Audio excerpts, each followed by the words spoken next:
ఇప్పుడు మనం చెన్నైలో ఉన్న సెయింట్ థామస్ మౌంట్ దగ్గర ఉన్నాం. క్రైస్తవులందరికీ ఈ ప్లేస్ చాలా ప్రాముఖ్యమైనది. వేలాది మంది ఇక్కడికి వచ్చి వెళ్తూ ఉంటారు. ఈ చర్చిని our lady of expectation church అని కూడా పిలుస్తారు. ఇది సాధారణమైన చర్చ్ కాదు. ఎందుకు అంటే యేసు ప్రభు యొక్క శిష్యుడు అయిన తోమా తన చివరి ప్రార్థన చేసిన పవిత్ర స్థలమని చెబుతారు. ప్రస్తుతం ఈ ప్లేస్ మద్రాస్ యొక్క మైలాపూర్ డికోస్ మెయింటైన్ చేస్తుంది. అండ్ ఈ చర్చిని 1523లో పోర్చుగీస్ వాళ్ళు నిర్మించారు. ఆ తరువాత బ్రిటిష్ కాలంలో దీన్ని రెనోవేట్ చేశారు. ఇది కేవలం చర్చ్ మాత్రమే కాదు, వేలాది మంది క్రైస్తవుల పుణ్యక్షేత్రం. ఈ కొండ ఎత్తు దాదాపుగా 300 అడుగులు ఉంటుంది. ఇక్కడ నుండి చూస్తే చెన్నై నగరం మొత్తం స్పష్టంగా కనిపిస్తుంది. ఈ వ్యూని చూస్తుంటే మనసంతా ఒక ప్రశాంతతలోకి వెళ్ళిపోతుంది. ఇక్కడ ప్రతి సంవత్సరం జూన్ ఎండ్ నుంచి 10 రోజుల పాటు ఇక్కడ థామస్ ఫీస్ట్ డే అని సెలబ్రేట్ చేస్తారు. చాలా ఘనంగా చర్చిని డెకరేట్ చేసి ఫ్లవర్స్, లైట్స్, బ్యానర్స్ తో చాలా బాగా జరుపుతారు. పిల్గ్రిమ్ చెన్నై మొత్తం నుండి పెద్ద మొత్తంలో వస్తారు. కొంతమంది పాదయాత్ర చేస్తారు, మరికొందరు ఉపవాసం కూడా చేస్తారు. Evening devotional songs, rosary prayers కూడా ఉంటాయి అండ్ ఫైర్ వర్క్స్ కూడా ఉంటాయి. నైట్ టైంలో బ్యూటిఫుల్ గా లైటింగ్ సెటప్స్ తో హీల్ టాప్ లో అందరూ కూడా క్యాండిల్స్ లైట్స్ ని ఎరిగిస్తారు. దాన్ని చూస్తే ఒక మంచి ఎమోషనల్ ఫీల్ వస్తుంది. చర్చి లోపలికి వెళ్ళిన వెంటనే ఆల్తార్ మీద ఒక ప్రాచీన మదర్ మ్యారీ పెయింటింగ్ ఉంటుంది. అది సెయింట్ లూకా స్వయంగా వేసిన పెయింటింగ్ అని చెబుతారు. దీన్ని థామస్ జెరూసలేం నుండి ఇండియాలోకి తీసుకుని వచ్చాడు అని లోకల్స్ యొక్క నమ్మకం. ఇక్కడ నుండి మనం ఆయన జీవితం వైపు ప్రయాణం మొదలు పెడదాం. యేసు యొక్క 12 మంది శిష్యులలో ఒకడు అయిన థామస్, అదే తోమా, ఎంత విశ్వసనీయుడో మనందరికీ తెలుసు. అయితే 2000 సంవత్సరాల క్రితం ఒక యేసు శిష్యుడు ఎడారిని దాటి సముద్రాన్ని తవ్వి భారతదేశానికి చేరాడు. AD 52లో ఆయన అడుగులు పడ్డాయి. 12 మంది శిష్యులతో పాటు యేసు దగ్గర తిరిగిన తోమాకు దిదిమస్ అనే పేరు ఉంది. యేసు లాజరస్ని పిలిచినప్పుడు ఆయన వెంట వస్తాను అన్నది ఇతడే. యేసు యొక్క పునరుద్ధానం తర్వాత థామస్ ఆయనని నా కళ్ళతో చూసేంత వరకు నేను నమ్మను అంటాడు. తర్వాత యేసే ప్రత్యక్షమై తన గాయాలు చూపించిన తర్వాత నమ్ముతాడు. అందుకే ఆయనకి డౌటింగ్ థామస్ అనే పేరు కూడా వచ్చింది. అప్పుడు తన ముందు ఉన్న యేసును చూసి నా ప్రభువా, నా దేవా అని సాగిన ఆయన విశ్వాస ఘోష ఆదర్శనీయంగా నిలిచింది. యేసు ఆకాశానికి ఆయుత్తమైన తర్వాత అపోస్తలులందరూ కలిసి తమ సేవా ప్రాంతాలను ఎంచుకోవడం కోసం చిట్టీలు వేసుకున్నారు. ఆ ప్రకారం తోమాకి భారతదేశం వచ్చింది. అయితే అప్పటి కాలంలో భారతదేశానికి మార్గం అంత సులభమైనది కాదు, అలాగే చాలా దూరమైనదని ఆలోచించి భయపడుతున్న తోమాకు యేసు ప్రత్యక్షమై భయపడకుము, నేను నీకు తోడుగా ఉన్నాను అని ధైర్యం ఇచ్చాడు. అలా జెరూసలేంలో ఉన్న హబ్బాన్ వ్యాపారితో కలిసి ఆయన సహాయంతో సముద్ర మార్గం ద్వారా భారతదేశానికి చేరుకున్నాడు. ఈ ప్రయాణంలో మొదటిగా ఆంధ్రపోలిస్ అనే నగరానికి చేరుకున్నాడు. అక్కడే తన సువార్త ప్రభంజనాన్ని స్టార్ట్ చేశాడు. ఇక్కడే గౌండాఫరస్ రాజు తోమాకు ఒక మంచి బిల్డర్ అని, రాజు కోసం ఒక ప్యాలెస్ కట్టమని పెద్ద మొత్తంలో బంగారం, వెండి ఇచ్చాడు. కానీ తోమా మాత్రం ఆ బంగారం, వెండి మొత్తాన్ని కూడా అక్కడున్న పేద ప్రజలకి, అలాగే ఎవరైతే అనారోగ్యంతో బాధపడుతున్నారో వాళ్ళందరికీ పంచిపెట్టేశాడు.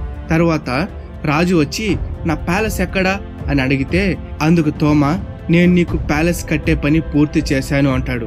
కానీ అక్కడ ప్యాలెస్ కట్టినట్టు కనిపించదు. అందుకు రాజు, ఎక్కడ ఉంది, కనిపించట్లేదే అంటే, అది నీ జీవితం ముగిసిన తర్వాత మాత్రమే చూస్తావని చెబుతాడు. అందుకు రాజు కోపం వచ్చి అతన్ని జైలుకు పంపుతాడు. అదే సమయంలో రాజు యొక్క సహోదరుడికి అనారోగ్యంతో చనిపోయి బ్రతుకుతాడు. చావు బ్రతుకుల మధ్యలో జరిగిన ఆ సమయంలో తను స్వర్గంలో ఉన్నప్పుడు ఒక అందమైన, అద్భుతమైన ప్యాలెస్ ఒకటి కనబడింది. అండ్ అది నువ్వు మాత్రమే కొనగలిగే ప్యాలెస్ అని దేవదూతలు చెప్తున్నారు అని తన అన్న అయిన గౌండాఫరస్ రాజుకు వివరిస్తాడు. అప్పుడు రాజుకు తన మనసు మారి తోమాని విడుదల చేసి క్రైస్తవ్యాన్ని అంగీకరిస్తాడు. అలా అక్కడ తన పనిని ముగించి నైరుతి దిశగా భారతదేశంలోని రోమన్లు, గ్రీకులు, పర్షియన్లు, జుడాయిస్ వ్యాపారులు ఉన్న ముజరిస్ పోర్ట్ వద్దకు క్రీస్తు శకం 52లో తను దిగి వచ్చాడు అని క్రీస్తు రాజు మార్గపు క్రైస్తవులు తరతరం చెబుతారు. అక్కడే ఉన్న ఒక చక్రవర్తి కుటుంబానికి కూడా బాప్తిజం చేశాడు అనే భావన కూడా ఉంది. తెనాలి పీలూరు కథనం ప్రకారం మైలాతూర్ అనే కొండ ప్రాంతంలో ఆయన 220 మందికి బాప్తిజం ఇచ్చాడు అని, తరువాత పలయూర్, మాలియంకర, కొట్టకొలి, కొక్కిమంగళం, కొల్లం ఇలా అక్కడ ఉన్న ప్రాంతాల్లో 7 చర్చిలు స్థాపించాడు. ఇలా ఆయన ఎన్నో మహత్కార్యాలు చేశారు. అందులో ఒకటైనదే నీటిని ఆకాశంలో నిలిపిన అద్భుతం. పలయూరు ప్రాంతంలో బ్రాహ్మణులు వారి ప్రాంతం యొక్క కల్మషాలను శుద్ధీకరించడం కోసం నీటిని ఆకాశంలోకి విసురుతూ ప్రత్యేకమైన పూజలు చేసేవారు. అయితే తోమా వారిని చూసి, మీరెందుకు నీటిని ఇలా విసురుతున్నారు అని అడుగగా, ఇది నదీ దేవతకు అర్పణ అని చెబుతారు. అప్పుడు ఆయన, పరలోకంలో ఉన్న సృష్టికర్త మాత్రమే అన్ని జలాలను ఆజ్ఞాపించగలడు అని కొంత నీటిని తన చేతిలోకి తీసుకొని ప్రార్థన చేసి ఆకాశంలోకి విసిరాడు. అప్పుడు ఆ నీళ్ళంతా కూడా అలానే గాల్లో నిలిచిపోయాయి. ఈ సంఘటన చూసిన చాలా మంది బ్రాహ్మణులు క్రైస్తవ్యాన్ని నమ్మి బాప్తిజం తీసుకున్నారు. మరికొందరు అక్కడి నుంచి పారిపోయారు. అలా మలబార్ ప్రాంతంలో పని పూర్తి చేసిన తరువాత చెన్నైకి చేరుకొని అక్కడ ఉన్న లిటిల్ మౌంట్ అనే కొండపైన నివసించడం సాగించాడు. ప్రస్తుతం మనం కూడా అదే ప్లేసులో ఉన్నాము. ఈ ప్రాంతం ఆయన మరణ స్థలంగా గుర్తించబడింది. ఎందుకు అంటే, ఒకరోజు ఆయన గుహలో ప్రార్థన చేసుకుంటూ ఉన్నప్పుడు కొంతమంది ఆయనని గొడ్డలితోనూ బల్లెముతోనూ నరికి చంపారు. అలా ఆయన క్రీస్తు కొరకు 21 డిసెంబర్ 72 ADలో చనిపోయారు. ఆయన గుర్తుగా ఇప్పుడు ఈ కొండకు సెయింట్ థామస్ మౌంట్ గా గుర్తించారు. ఇలా చాలా మంది ఇక్కడ దేవుని కోసం తమ ప్రాణాల సహితం ఇచ్చారు. ఇప్పుడు చూస్తున్న ఈ క్యాండిల్స్ కూడా వాళ్ళ పీస్ కోసం అందరూ వెలిగించి వెళ్తారు. ఇలా ఈ ప్రాంతం అంతా కూడా ఈ గుర్తులతో నిండిపోయి ఉంటుంది. ఈ చెట్టును చూసారా, ఇది దాదాపుగా 176 సంవత్సరాల కాలం కలిగిన ఉన్న చెట్టు. అండ్ ఇక్కడే థామస్ గారికి సంబంధించిన మ్యూజియం కూడా ఉంటుంది. ఆ మ్యూజియం లోకి ఎంటర్ అవ్వగానే ఆయన యొక్క మృతదేహాన్ని విజువల్ గా బొమ్మలా క్రియేట్ చేసి అక్కడ పెట్టి ఉంటారు. అండ్ ఈ కొండ కనిపిస్తుంది కదా, ఎక్కడైతే రెడ్ మార్క్ కనిపిస్తుందో అక్కడే ఆయన చనిపోయారు. మ్యూజియం మొత్తం కూడా ఆయన రాసుకున్న పత్రాలు, బుక్స్ యొక్క పేపర్స్ అండ్ ఆ టైంలో రాజుల పరిపాలనలో ఉన్న కాయిన్స్ కూడా ఉంటాయి. పురాతన రాళ్ళు, కాపర్, అలాగే ఆర్కియాలజికల్ సర్వేలు దొరికిన పురాతనమైన మట్టి పాత్రలు ఇలా అన్ని కూడా కనిపిస్తాయి. ఇలా ఆయన జీవితం ముగిసింది.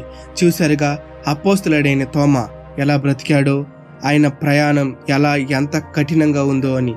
యేసును అనుమానించిన ఒక మనిషి తన జీవితం మారిన తర్వాత ఎంత బలమైన విశ్వాసిగా మారాడో, తన సొంత స్వర్గం కోసం కాకుండా ఇతరులను కూడా పరలోకానికి చేర్చాలనుకున్న ఆయన విశ్వాసం చరిత్రలో నిలిచిపోతుంది. మనం కూడా తోమా చేసిన దేవునిపై విశ్వాసం పెంచుకుంటే, అవసరంలో ఉన్న వారికి సహాయం అందించి సంపదను పంచుకుంటే మన విశ్వాస జీవితం కూడా కొంతమందికి ప్యాలెసెస్ కట్టచ్చు. ఇంతవరకు వీడియో చూసిన మీ అందరికీ శుభాభివందనాలు. మరొక ఇంట్రెస్టింగ్ వీడియోతో కలుద్దాం. బాయ్.